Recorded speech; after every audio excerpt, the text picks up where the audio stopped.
Hello everyone and a very warm welcome. Today we are going to look at the real-time watermarking web part.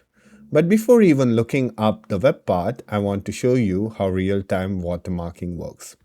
Here I click on a document in SharePoint and the document opens with a watermark.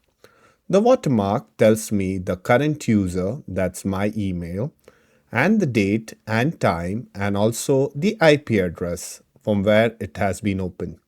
If the file is downloaded, it will include the watermark. Oops, I closed the whole page. Let me go back into SharePoint and let me show you the watermarking configuration.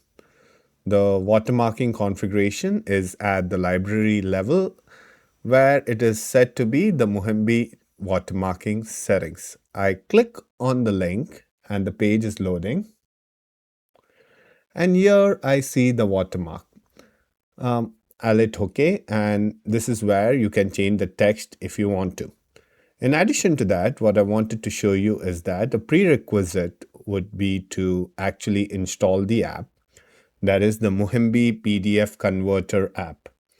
The PDF Converter app is a prerequisite and you need to install it. I'll include the details. Now let's come back to the web part. Here I am in my app catalog.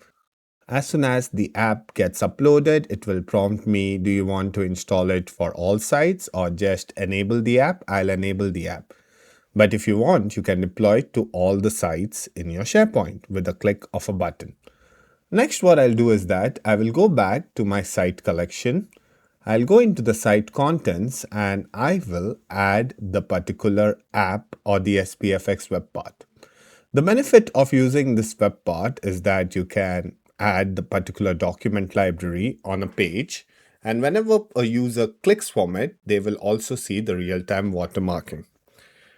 And here if you see that we are good, I will edit and here I will add the web part onto the page. I'll search for the nutrient real-time watermarking app. As soon as I add the app, you see that it brings all the documents from my document library. You can change the document library and you can also change the number of items which you need to be displayed on this particular web part. And that's pretty much it. You can go ahead and click on a document. It will show you the watermark.